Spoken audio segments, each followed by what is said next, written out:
Are U.S. reactors ready to handle a similar disaster? We've seen the political reaction, but now Massachusetts Democratic Congressman Ed Markey, an expert in this field. He's been chairman. In fact, he's ranking member, but he's been the expert on the Democratic side for decades now. Mr. Markey, here's the question. It seemed like the president, a Democrat, and many Democrats were willing, given the exigency of our energy needs in the world, the dependence on the Middle East with all its craziness and uncertainty, we were willing to go into an area we didn't really want to go into, nuclear. Now we see the danger in the other direction. What's it going to do to our politics? Well, again, it's not protesters that have hurt nuclear power over the last 30 years. It's investors. After 3 Mile Island, after Chernobyl, investors, Wall Street, just walked away from nuclear power. So just as some confidence had begun to be built in the industry, we now have the worst accident in the history of the world, with the exception of Chernobyl. So I think that what we're about to see is a dramatic rise in the risk premium for Wall Street to invest in nuclear power plants. They've already said all along that they won't build any nuclear power plants unless the taxpayers guarantee it, which is the condition which the nuclear industry and Wall Street have extracted from the last couple of Congresses. But this makes it even more dangerous out in the marketplace. So I think that it was never going to be a large part of the electricity mix in our country going forward.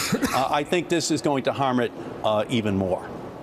Congressman, let's take a look at a map that shows the risky earthquake areas in our country. The red areas are the highest risk, and we can see them out near the San Andreas Fault, obviously, on the west coast. Here's a map of the 104 active nuclear power plants oversetting that in our country. They're mostly in the eastern half of the country.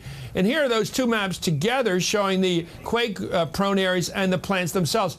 Have we been careful to array our plants away from the earthquake zones? No, we have not.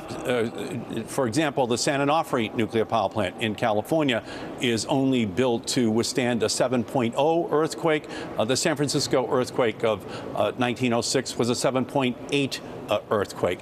The Diablo Canyon plant in California is built on an earthquake fault, which, by the way, was not discovered until after the whole plant had been designed and Shell Oil was out drilling for oil, and they found the fault. The same thing is true down in southeastern United States, another earthquake-prone area. So we have not avoided them, and in fact, the Yucca Mountain nuclear waste site is right on an earthquake fault. So obviously, over the years, there's, I think, been a little bit of wishful thinking that an earthquake could not occur in the United States, but we're getting a very serious warning from Japan that we should not believe that humanity can trump Mother Nature. And if Mother Nature decides to strike, we will have big problems.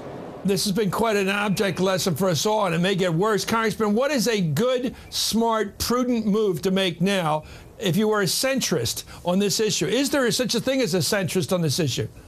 I do not believe that confidence will be high in nuclear power unless a centrist steps back and says that we must do a complete re-examination of the premise upon which we build nuclear power plants in our country, that we've built true defense in depth into the new facilities, and by the way, that we'll review the latest almost approved design at the Nuclear Regulatory Commission, the Westinghouse AP 1000 design, that one of the top scientists at the Nuclear Regulatory Commission is saying is so vulnerable that it could shatter like a glass cup. So if boosterism replaces common sense and rationality, then that boosterism is going to lead to a catastrophe for the industry financially, because the public will not trust the experts unless the experts can convince the public that they are taking these warnings very seriously.